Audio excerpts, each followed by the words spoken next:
let's look at Chemtrax. First off, read this disclaimer carefully. Okay. Chemtrax is to be found here. It is actually in the Holograms. Very high performing portfolio here. Extreme moves. Chemtrax, they're into holograms, VR, and augmented reality. Here is the company's website. So they are making these smart desks. They look very functional. Technology that reshapes the way we work.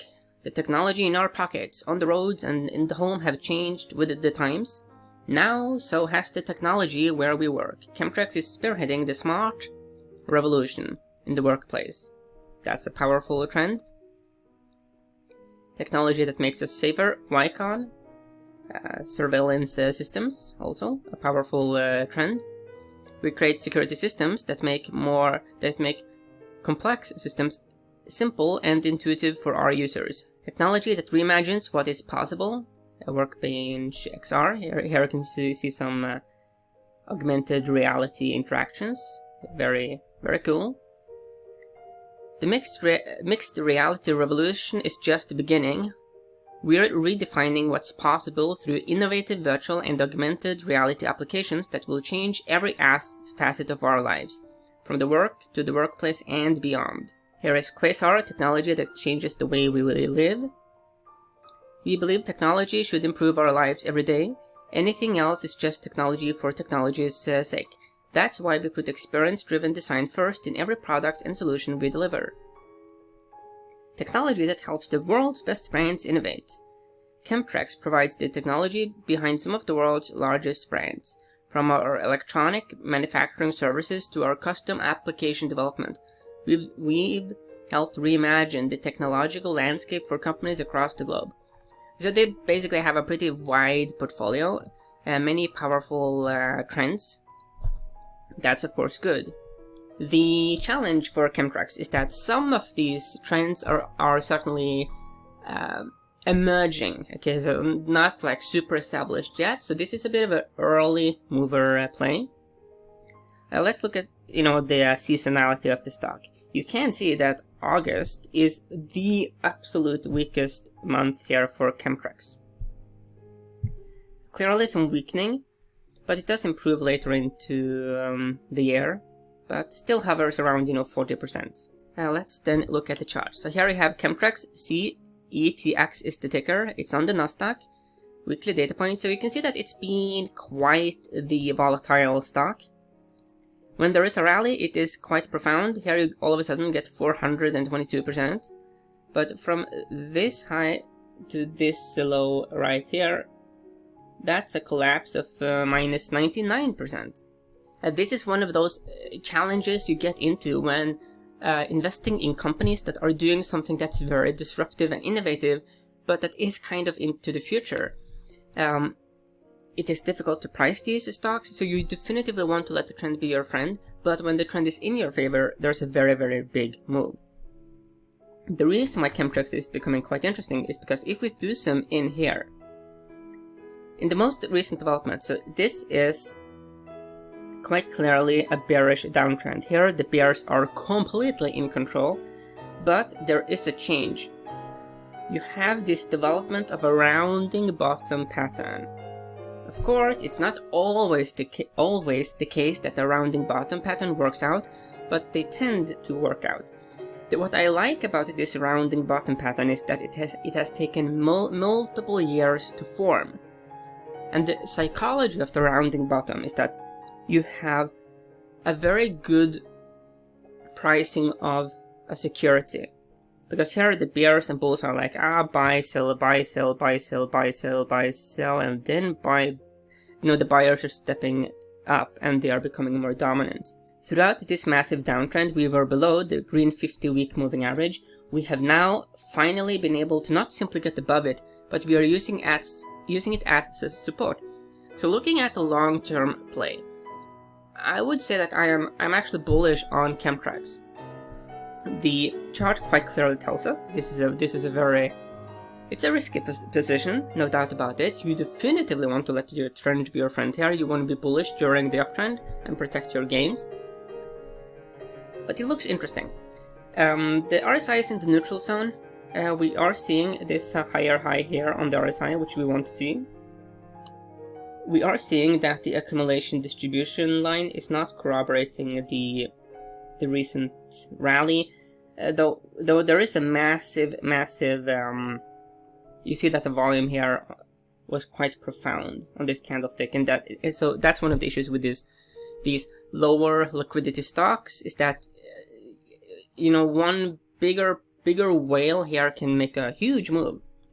The correlation here with S&P 500 is minus 65%, so there's a negative correlation, and because of the liquidity, Chemtrack is simply not a part of, there's very few, if any, ETFs that have a Chemtrack in their portfolio, and mutual funds would also have an issue. Hedge funds might get into it, but basically, and that is a benefit. It's these smaller companies that offer the biggest potential gains. Looking at the daily data points here, you can quite clearly see there is a rounding bottom pattern information. We recently have this firm low. We have a breakout above, let's load the moving average. The 200-day moving average here has been a struggle, and now we are breaking above it. I like this. Quite clearly, Chemtrack can be quite a volatile experience. This move here, 457% gain in a very short time. Here again, a massive move, but then there's a pullback.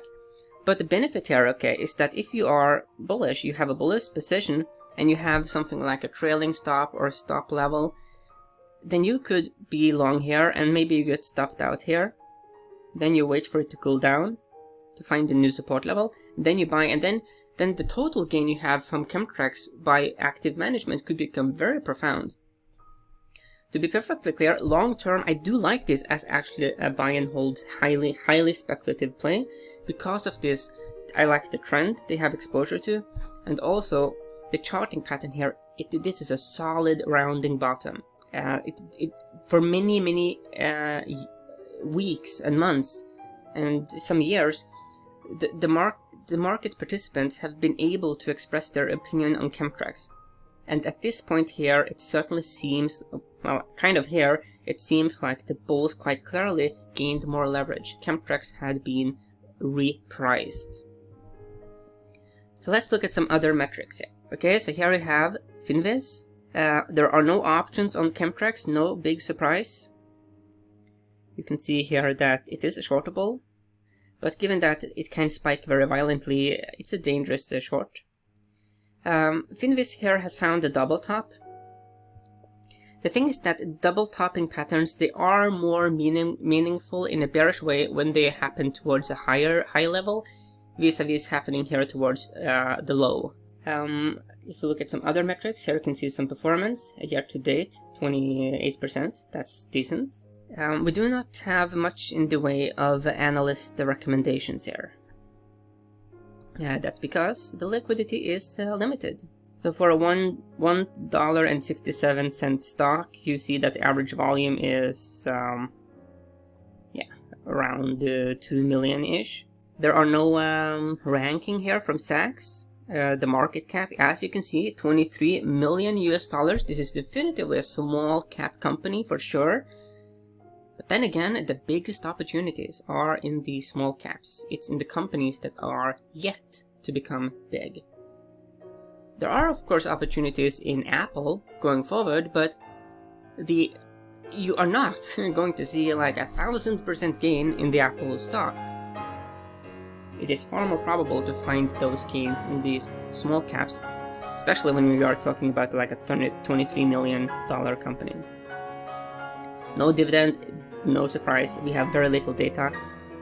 The beta is 1.84%. No, 1.84, okay. So it's 1.84, it is significantly more volatile than the overall stock market, but that is no big surprise. The industry rank here is completely incorrect. Pollution control, I have absolutely no idea how they made that conclusion. Okay, that's my take here on Chemtrack. Let's just for entertainment purposes, look at some other charts while we are at it. Well, let's look first at let's look at Ford and Norwegian Cruise Line. Let's do it like that. F is for Ford, like that. So here you can see that Ford has definitively been seen better times. As far as, buy low, sell high, you could make a case for Ford here. Certainly being repriced, but there's obviously something. It's a sick stock. I mean, this is not doesn't look that good. But you could make a case that you have these major cycle patterns here, major downtrend. Maybe there's a possibility of some people looking at some value for Ford in the Ford stock, but still the bears are a little bit too dominant. Maybe we want to see the stock get above this blue 100-week moving average before it makes sense to become more bullish. Norwegian Cruise Line, like that. This is certainly one of those companies that had a very rough time due to the contagion and the lockdown. Major collapse, then we do have a bit of a bounce, but we are already seeing some quite meaningful deterioration here. Hence, massive fall. You could make, of course, a contrarian, super speculative case for this stock, but it's like, okay, it's fallen like a lot, so yeah. But it is a hyper speculative.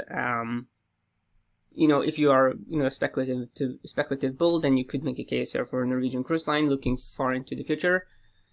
The problem with cruise lines is that they are very discretionary. A cruise, any kind of holiday is something you do when you have the money. Given that there is a very real risk that the economy will enter a global longer-term recession due to the limitations of growth on a resource-limited planet, that could become an issue. Maybe we should just take them in alphabetical order. So Bank of America and General Electric have two more. Is it back? It is. It's back. Okay, so here you can see here that this stock, it's been languishing actually for quite some time. Vis-a-vis, of course, the financial crisis. So you have a major fall, then you have these major cycle patterns. Let's actually draw the cycle patterns here. Let's see whether we get something clear or not. Yeah, I mean, you could make the case that you have some major-ish cycle patterns like that.